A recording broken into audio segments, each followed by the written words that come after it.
मेरी माता कभी-कभी अपने पुत्र के रूप में मुझे बांध देती है। वे मुझे अत्यंत असहाय समझकर मेरा लालन-पालन करती है। तो उससे पहले हमने सुना था भगवान के गौण, जो भगवान को इतने आकृष्ट नहीं करते हैं, भगवान के वो नाम। लेकिन इसी प्रकार से जो लोग भगवान के उन गौण नामों से संबंधित होते हैं, तो भगवान उनसे इतना आकृष्ट नहीं होते जितने कि भगवान के जो अ, विशेष नाम है, प्रमुख नाम है या फिर प्रमुख संबंध से वो जुड़े होते हैं, तो भगवान उन संबंधों से ज़्यादा आकृष्ट होते हैं। तो वही ये सब आगे बता रहे हैं यहाँ पर कि मेरी माता कभी-कभी मुझे अपने पुत्र के रूप में मुझे बाँध देती है, वह मुझे अत्यंत असहाय समझकर मेरा लालन-पालन करती है।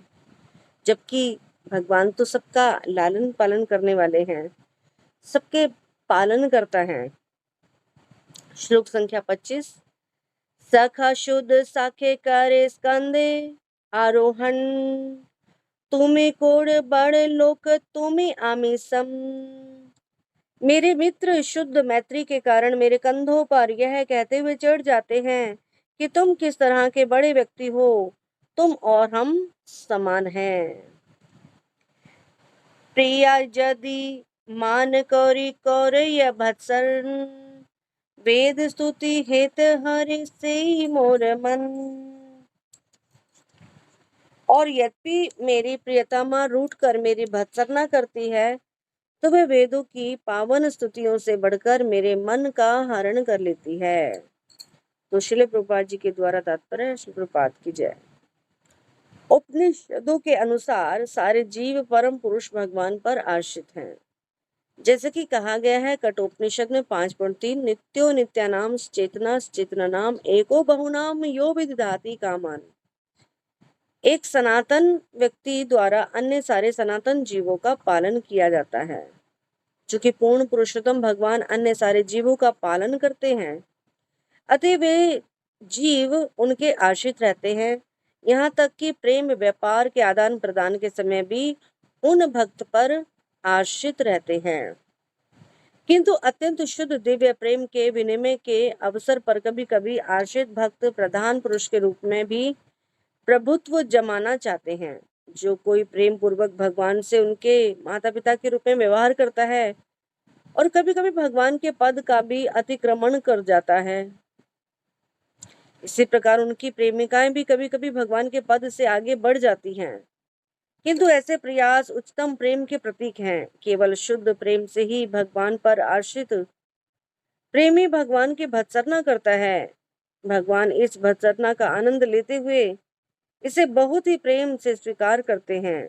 स्वाभाविक प्रेम के प्रदर्शन से ऐसे कार्य अत्यंत मनोरंजक बन जाते हैं। आदर पूर्वक भगवान की पूजा करते समय ऐसा सहज प्रेम प्रकट नहीं हो पाता, क्योंकि भक्त भगवान को अपने से श्रेष्ठ मानता है। भक्ति के विधान तो उनके लिए हैं जिनमें ईश्वर का सहज प्रेम जागृत नहीं हुआ है। जब सहज प्रेम जागृत उत्पन्न हो जाता है, तब सारे विधि विधान गौण हो जाते हैं और तब ईश्वर भक्त के बीच में शुद्ध प्रेम प्रकट होता है। यद्यपि प्रेम की ऐसी स्थिति में भक्त कभी कभी भगवान से श्रेष्ठ जान पड़ता है, विधि विधानों का उल्लंघन करता प्रतीत होता है, किंतु ऐसे व्यवहार भय सम्मान से युक्त विधि विधानों के माध्यम से प्रकट होने वाले सामान्य व्यवहारों से कहीं अधिक उन्नत होते हैं। जो भक्त भगवान के प्रेम में पूरी तरह अनुरक्त होने के कारण सारे उपाधियों से वास्तव में मुक्त होता है, वह ईश्वर के प्रति स्वयं सुफ्रुत रागानुगा प्रेम प्रकट करता है, जो विधि विधानों से युक्त भक्ति से सदैव श्रेष्ठ होता है। प्रेमी तथा प्रेमिका के बीच प्रयुक्त होने वाली अनौपचारिक भाषा शुद्ध स्नेह की परिचायक है। जब भक्तगण अपने प्रियतम को अत्यंत आदर के पात्र के रूप में पूजते हैं, तब स्वयं सुफ्रुत प्रेम भावों का अभाव दृष्टिगोचर होता है। जब नवदीक्षित भक्त उन वैदिक निर्देशों का पालन करता है, जो भगवान के शुद्ध प्रेम से रहित भक्तों को नियंत्रित करते हैं, तो वह ईश्वर के प्रति स्वयंस्फूर्त प्रेम प्रदर्शन करने वाले भक्त की तुलना में ऊपर से अधिक सम्माननीय लग सकता है, किंतु ऐसा रागुनगा प्रेम विधि विधानों से कहीं अधिक श्रेष्ठ होता है। ऐसा शुद्ध भगवत प्रेम कम स्नेही भक्त द्वारा की गई सम्मान युक्त भक्ति से सभी प्रकार से अधिक महिमामय होता है। तो जब तक ये ऊंची अवस्था प्राप्त ना हो जाए, तब तक इन्हीं विधि विधानों का कड़ाई से हमें पालन करना चाहिए। ए शुद्ध भक्त लया करिमु अवतार, करिब विविध विध अद्भुत विहार, वैकुंठा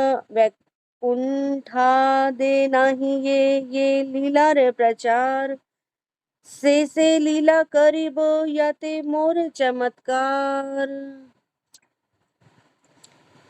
मैं इन शुद्ध भक्तों को अपने साथ लेकर अवतरित होऊंगा और अनेक प्रकार की ऐसी अद्भुत क्रीड़ाएं करूंगा जो वैकुंठ में भी अज्ञात है। मैं ऐसी लीलाओं का प्रसार करूंगा जो स्वयं मुझे भी आश्चर्यचकित करने वाली होंगी। अब श्री चैतन्य महाप्रभु के रूप में भगवान कृष्ण अपने भक्तों को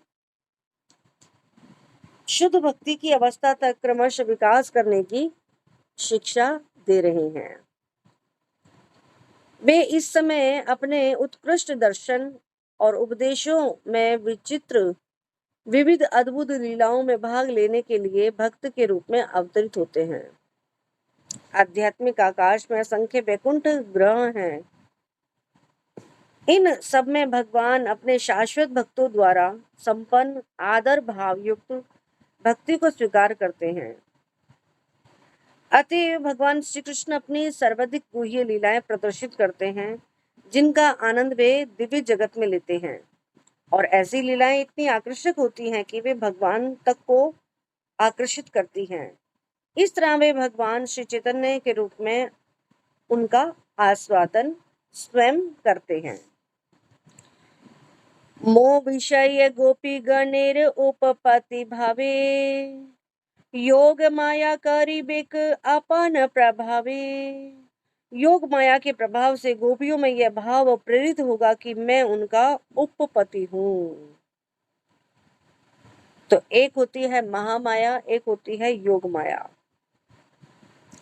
तो योग माया का कार्य क्या है कि उस अंतरंगा शक्ति का नाम है जो भगवान की आत्म विस्मृति कराती है, भगवान को आत्म विस्मृति कराती है और उन्हें विभिन्न दिव्य रसों में स्थित उनके शुद्ध भक्तों के प्रेम का विषय बनाती है। जो भगवान को आत्म विस्मृति कराती है कि ये भगवान नहीं है, ये हमारे प्रेमी है, ये हमारे पति हैं।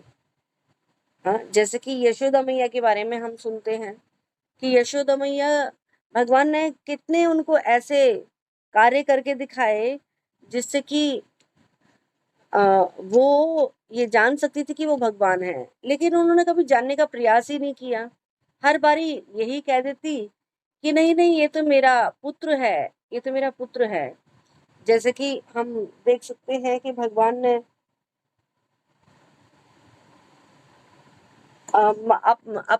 अपने ही मुख में पूरा ब्रह्मांड दिखा दिया था, और जब माता ने ये सब देखा और स्वयं अपने आप को भी उन्होंने उनके मुख में देखा तो बेहोश हो गई देख करके, और फिर जब उठी तो सब कुछ भूल गई। तो ये सब कार्य कौन कराता है? योग माया।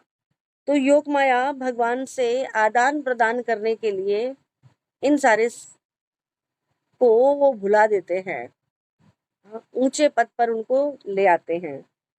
जैसे कि सखा है भगवान के, जो सखा से संबंधित हैं, जो ग्वाल बाल, वो कृष्ण के कंधे पर चढ़ जाते हैं। जैसे कि अभी अभी हमने सुना, कृष्ण के कंधे पर चढ़ जाते हैं। कृष्ण को भगवान मानते ही नहीं है,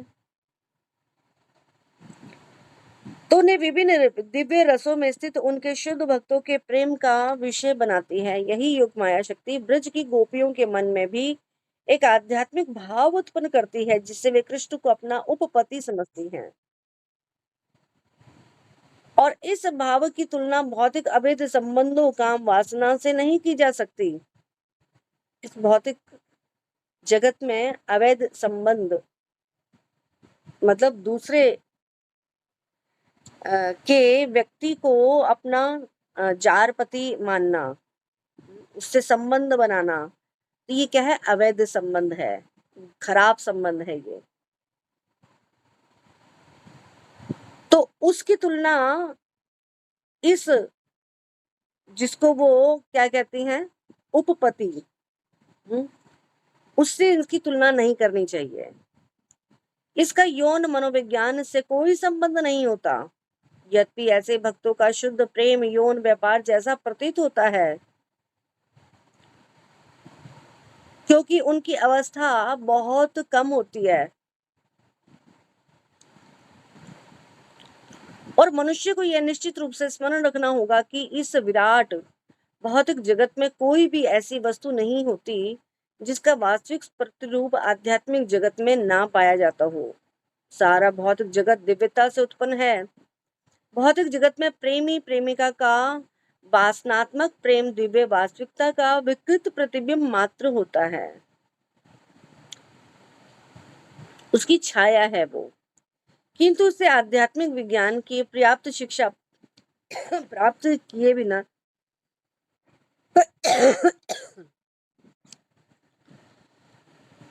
नहीं समझा जा सकता। जब तक आध्यात्मिक विज्ञान का पर्याप्त सही सही शिक्षा नहीं मिलेगी, तब तक इस व्यापार को नहीं समझा जा सकता। हामी ही ना जाने ताहा ना जाने गोपीगण, दुहार रूप गुण दुहार नित्य हरे मन। इससे ना तो गोपियां जान सकेंगी ना मैं, क्योंकि हमारे मन सदैव एक दूसरे के सौंदर्य तथा गुणों पर मोहित रहेंगे। तो आध्यात्मिक आकाश में जितने भी वैकुंठ ग्रह हैं, उनमें नारायण अधिष्ठाता देव हैं और उनके भक्तों के रूप में उन्हीं के जैसे ही होते हैं। उनके जो भक्त हैं, उनके भक्तों के जो रूप हैं, वो भी उनके ही जैसे होते हैं। जैसे भगवान के 4 हाथ होते हैं नारायण के, ऐसे ही उनके जो पार्षद होते हैं, संगी होते हैं, उनके भी 4 हाथ होते हैं। जैसे कि भगवान अजामिल ने जब भेजा उनको, अजामिल ने जब भगवान नारायण को पुकारा, तो भगवान के जो दूत थे वो प्रकट हो गए, जो बिल्कुल विष्णु ही जैसे दिखते थे। उनके भी 4 हाथ थे। तो उनमें नारायण अधिष्ठाता देव हैं, उनके भक्तों के रूप उन्हीं के ही जैसे होते हैं।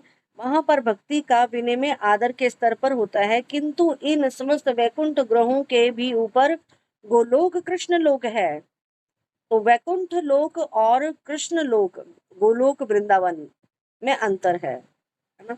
वो वहां पर सुरभि गायें भगवान चराते हैं, वहां पे सुरभि गायें रहती हैं ना, इसलिए उसको गोलोक कहा गया है, गायों का लोक। और कृष्ण लोक भी उसको कहा गया है, जहाँ आदि भगवान कृष्ण अपनी आराधनी शक्ति को मुक्त प्रेम व्यापारों में पूर्ण रूप से प्रकट करते हैं। हाँ, भगवान और श्रीमती राधा रानी का प्रेम विनिमय वहां पर होता है। उनको कोई कार्य नहीं करना होता, नारायण को, विष्णु को, इन सबको कार्य होते हैं, है ना, इनको कुछ कार्य करने होते हैं, ये अपनी वर्दी में होते हैं। लेकिन भगवान श्री कृष्ण को इन कुछ भी करने की आवश्यकता नहीं है, वो केवल आनंद बनाते हैं, आनंद देते हैं और आनंदित होते हैं। क्योंकि भौतिक जगत के भक्त इन लीलाओं के विषय में लगभग कुछ भी नहीं जानते, अतः भगवान उन्हें ये लीलाएं दिखाने की इच्छा करते हैं। तो गोलोक वृंदावन में परकीय रस के नाम से एक प्रकार का प्रेम विनिमय होता है। एक होता है स्वकीय, एक होता है परकीय। तो ये जो परकीय रस है, ये एक वैवाहिता स्त्री का अपने पति को छोड़कर अन्य व्यक्ति के लिए आकर्षण जैसा होता है। भौतिक जगत में इस प्रकार का संबंध बहुत खराब माना जाता है, क्योंकि ये आध्यात्मिक जगत के परकीय रस का विकृत प्रतिबिंब है, जहाँ इसे सर्वोच्च प्रेम व्यापार माना जाता है। भक्त और भगवान के बीच ऐसी भावनाएं योग माया के प्रभाव से प्रस्तुत की जाती हैं। भगवत गीता में 9.13 बतलाती है कि सर्वोच्च स्तर के भक्त देवी माया या योग माया के संरक्षण में रहते हैं। महात्मा नस्तु माम पार्थ देवीम प्रकृतिम आश्रिता। जो वास्तव में महात्मा है, वह सदैव भगवान की सेवा में लगे रहकर कृष्ण भावनामृत में पूर्णतः निमग्न रहते हैं। वे देवी प्रकृति या फिर योग माया के संरक्षण में रहते हैं। योग माया ऐसी स्थिति ला देती है जिसमें भक्त मात्र कृष्ण से प्रेम करने के लिए सारे विधि विधानों का अतिक्रमण करने को तैयार हो जाता है।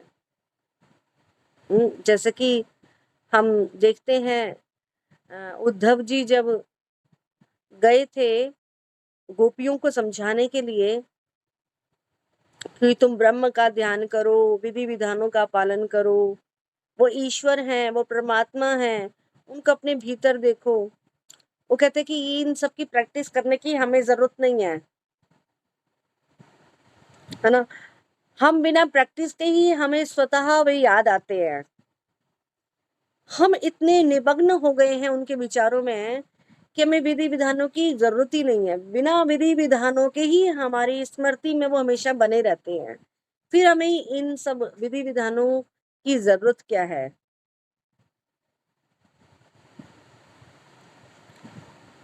तो विधि विधानों का अतिक्रमण करने को तैयार हो जाता है। भक्त स्वभाव से पूर्ण पुरुषोत्तम भगवान के प्रति आदर के नियमों का उल्लंघन करना नहीं चाहता, किंतु योग माया के प्रभाव से वह भगवान से अधिक अच्छे ढंग से प्रेम करने के लिए कुछ भी करने के लिए तैयार हो जाता है।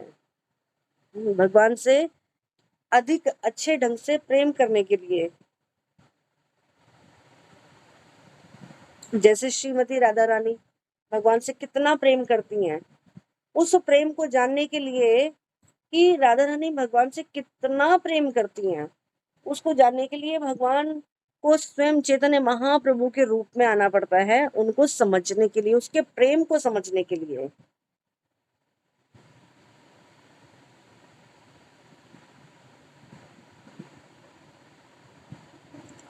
यहाँ तक कि श्रीमती राधा रानी क्या कहती हैं कि तुम मेरा शरीर ले जाओ अपने साथ ना। कृष्ण ने श्रीमती राधा रानी की कांति ली है। क्यों? क्योंकि उन्होंने क्या कहा जब तुम मेरे प्रेम को प्राप्त करोगे तो तुम अपने आप को संभाल नहीं पाओगे, झेल नहीं पाओगे उसको, तो कभी तुम इधर गिरोगे, तभी कभी तुम इधर गिरोगे और तुम्हें बहुत चोटें भी लगेंगी। तो इसलिए तुम मेरे शरीर को ले जाओ। हाँ, मेरे शरीर में चोटें लग जाए कोई बात नहीं, लेकिन तुम्हें कोई चोट नहीं लगनी चाहिए। तो ये है प्रेम। तो श्रीमती राधा रानी अपनी कांति उनको देती हैं, अपना शरीर उनको देती हैं। तो जो लोग भौतिक शक्ति के वशीभूत होते हैं, वे योग माया के कार्यकलापों को तनिक भी नहीं समझ सकते, क्योंकि बदजीव शायद ही भगवान तथा भक्त के बीच शुद्ध विनिमय को समझ सकते हैं। किंतु विधि विधानों के अंतर्गत संपन्न की गई भक्ति द्वारा मनुष्य काफी ऊपर उड़ सकता है और तब योग माया के अधीन होकर शुद्ध प्रेम के व्यापारों को समझने लगता है। योग माया शक्ति द्वारा प्रेरित आध्यात्मिक प्रेम भाव में श्री कृष्ण ब्रज की बालाएं दोनों ही आध्यात्मिक आनंद में अपने को भूल जाते हैं। ऐसी विस्मृति के प्रभाव से गोपियों की मनमोहक सुंदरता उन भगवान के दिव्य दृष्टि में महत्वपूर्ण भूमिका निभाती है, जिन्हें भौतिक काम वासना से कोई संबंध नहीं होता, क्योंकि भगवान का आध्यात्मिक प्रेम सारी सांसारिकता से ऊपर है। अतः बाहर से ऐसा लगता है कि गोपियां संसारिक नैतिकता के नियमों का अतिक्रमण कर रही हैं, सारे संसारिक नैतिकता के नियमों को तोड़ रही हैं। तो ये बात सांसारिक नैतिकता के को निरंतर परेशान करती रहती है। अतएव योग माया भगवान तथा उनकी लीलाओं को संसारी व्यक्तियों की आंखों से ओझल रखती है, जिसकी पुष्टि भगवत गीता में 7.25 की गई है, जिसमें भगवान कहते हैं कि वे हर एक के सामने प्रकट न होने का अधिकार सुरक्षित रहता है। उनको ना समझने का, हर एक के सामने प्रकट न होने का अधिकार सुरक्षित रहता है।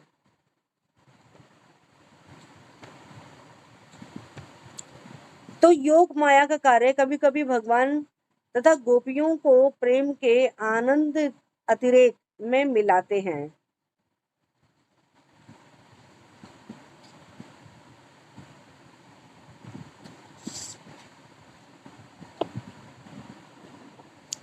तो ये वाला जो प्रभुपाद ने श्लोक बोला 7.25, जिसमें भगवान ने क्या कहा कि वे हर एक के सामने प्रकट न होने का अधिकार सुरक्षित रखते हैं। तो वो है नाहम प्रकाश सर्वस्य योग माया समावृता मूढ़ो यम जानाति लोको मम अजम अव्ययम। मैं मूर्खों और अल्पज्ञों के लिए कभी भी प्रकट नहीं होता हूँ, वो मुझे समझ नहीं पाएंगे।